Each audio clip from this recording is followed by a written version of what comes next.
कल्पना कीजिए, एक ऐसी महान नगरी जिसका नाम सुनते ही आंखों के सामने दिव्यता और वैभव की अद्भुत तस्वीर उभर आती है। एक ऐसी नगरी जो कभी महाभारत के महानायक स्वयं भगवान श्री कृष्ण की राजधानी हुआ करती थी। कहते हैं, यह नगरी इतनी समृद्ध और अनोखी थी कि उसकी तुलना पृथ्वी के किसी अन्य नगर से नहीं की जा सकती थी। लेकिन फिर इतिहास के एक मोड़ पर यह अद्भुत नगरी अचानक समुद्र की गहराइयों में समा गई, मानो वो कभी अस्तित्व में थी ही नहीं। सदियों तक इस नगरी के अस्तित्व पर संदेह किया गया, इसे महज एक पौराणिक कथा समझा गया। पर क्या यह सच है? क्या द्वारिका वास्तव में खो चुकी थी या यह केवल एक मिथक है? आज हम आपको उस रहस्य से रूबरू कराएंगे जो द्वारिका की खोई हुई कहानी और उसके जीवंत अस्तित्व के पीछे छिपा है। तो क्या आप तैयार हैं इस अद्वितीय रहस्य से पर्दा उठाने के लिए?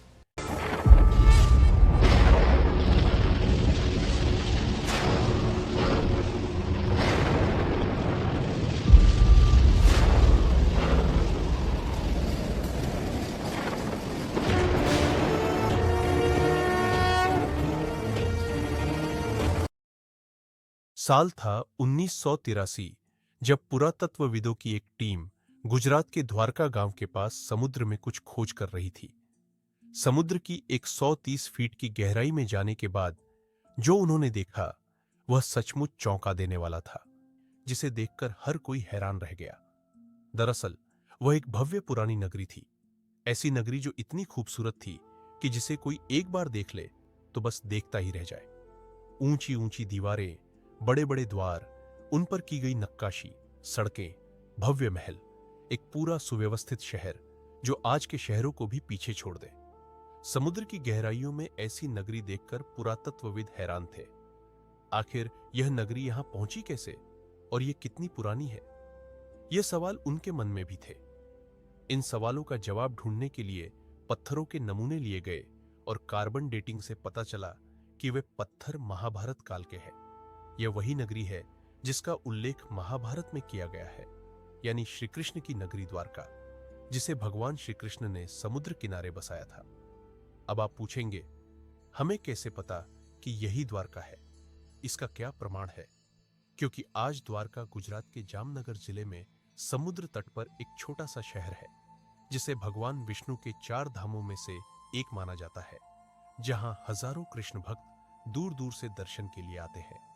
अगर वह द्वारका है तो फिर यह क्या है? दरअसल श्रीमद् भागवत पुराण के 10वें अध्याय के अनुसार कंस का वध करने के बाद भगवान श्री कृष्ण यादव वंश के साथ मथुरा में रहने लगे।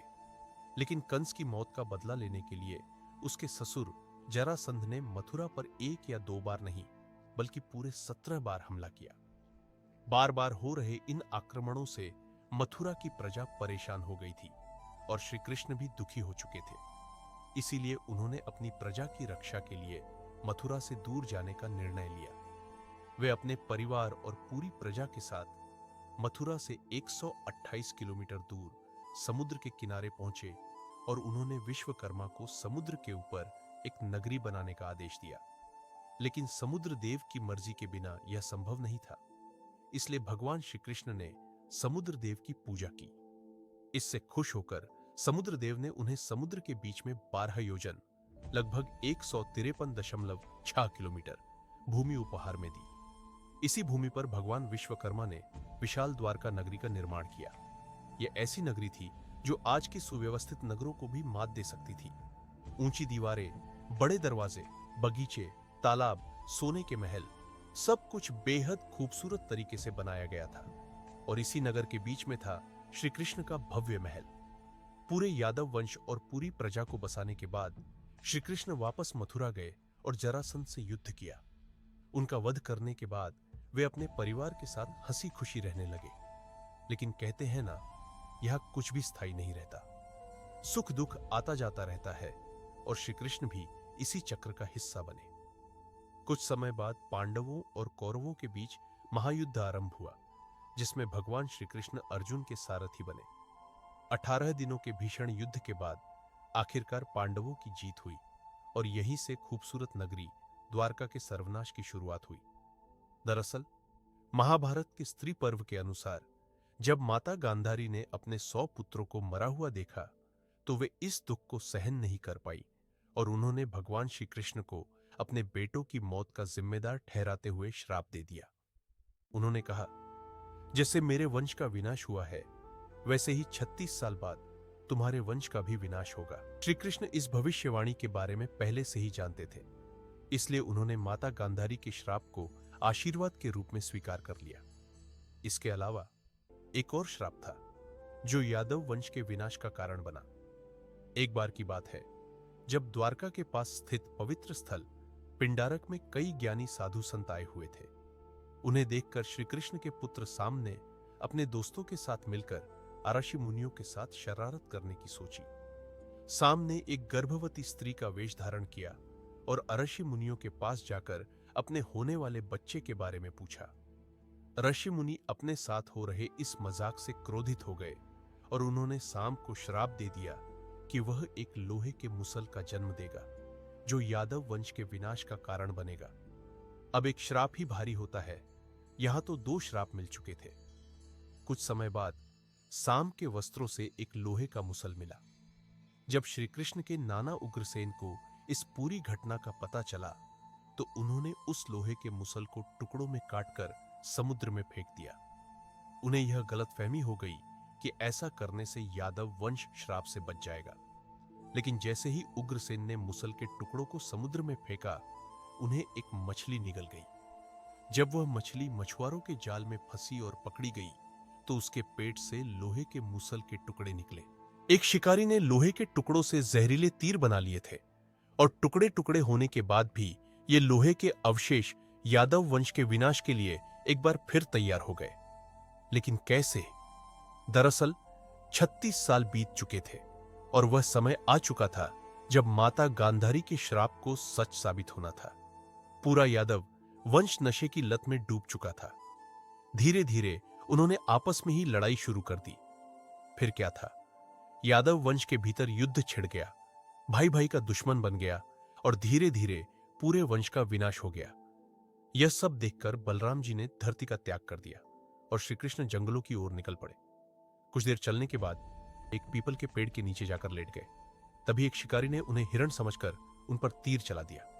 यह वही शिकारी था जिसने मछली के पेट से निकले लोहे के टुकड़ों से तीर बनाया था और यह वही जहरीला तीर था जो लोहे के मुसल से बना था। जैसे ही यह जहरीला तीर श्री कृष्ण को लगा, उनकी मृत्यु हो गई और उनके साथ पूरा यादव वंश समाप्त हो गया।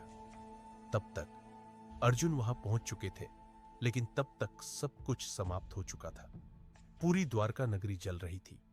अर्जुन ने जैसे तैसे खुद को संभाला और जलती हुई नगरी से लोगों को बाहर निकाल दिया।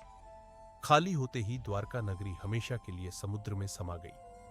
अब आपके द्वारका को लेकर जो भ्रम है उन्हें दूर करते हैं। दरअसल आज द्वारका को 2 हिस्सों में बांटा गया है, द्वारका और बेट द्वारका। द्वारका समुद्र के किनारे बसा एक छोटा सा शहर है और बेट द्वारका अब सागर के बीच स्थित एक द्वीप है।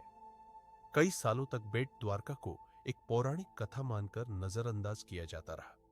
इसका कारण यह था कि हमारे पास ऐसा कोई प्रमाण नहीं था जो पौराणिक कथाओं में वर्णित इस खूबसूरत नगरी को असली साबित कर सके। 1930 के दशक में समुद्र में खोज की गई और इस दौरान बेट द्वारका के कई अवशेष मिले। फिर 1930 में इस द्वीप पर खुदाई की गई तो कई पुरानी मूर्तियां और कलाकृतियां हाथ लगी। इसके बाद कई दिलचस्प थ्योरीज सामने आई जो इस बात का सबूत थी कि श्री कृष्ण बेट द्वारका में अपने परिवार के साथ रहते थे। हालांकि यह खोज यहीं खत्म नहीं हुई। 1982 से 1990 के बीच अंडर वाटर पुरातत्वविद डॉक्टर SR राव और उनकी टीम ने इस मिशन को पूरा करने का बीड़ा उठाया। कई दिनों की मेहनत के बाद उन्हें समुद्र के नीचे एक खूबसूरत नगरी के अवशेष मिले। लेकिन सवाल वही था, क्या सच में समुद्र की गहराई में मिले ये अवशेष श्री कृष्ण की नगरी द्वारका के ही थे? इसका पता लगाने के लिए पुरातत्वविदों ने उन पत्थरों की कार्बन डेटिंग की। कार्बन डेटिंग से किसी भी अवशेष की उम्र का पता लगाया जा सकता है, जो लगभग 50,000 साल पहले तक का हो सकता है। डॉक्टर नरहरि आचार्य ने महाभारत में वर्णित घटनाओं की स्थिति का अध्ययन करके यह गणना की कि महाभारत का युद्ध 3120 ईसा पूर्व में हुआ था और उसी युग में द्वारका का निर्माण हुआ था। जब पत्थरों की कार्बन डेटिंग की गई तो पता चला कि ये पत्थर उसी समय के हैं। लेकिन पत्थरों से यह कैसे साबित हुआ कि ये द्वारका के ही अवशेष है? इस सवाल का उत्तर जानने के लिए पुरातत्वविदों ने समुद्र में मिली उस नगरी का क्षेत्रफल मापना शुरू किया। शायद आपको यह जानकर हैरानी होगी कि उस नगरी का मापन 12 योजन यानी 153.6 किलोमीटर था। भागवत पुराण के अनुसार यह उतनी ही भूमि थी जितनी समुद्र देव ने श्री कृष्ण को द्वारका बसाने के लिए दी थी। यह इस बात का प्रमाण था कि यह श्री कृष्ण की नगरी द्वारका ही थी। समुद्र के नीचे आज भी खुदाई जारी है। यह थी कहानी श्री कृष्ण की नगरी द्वारका की।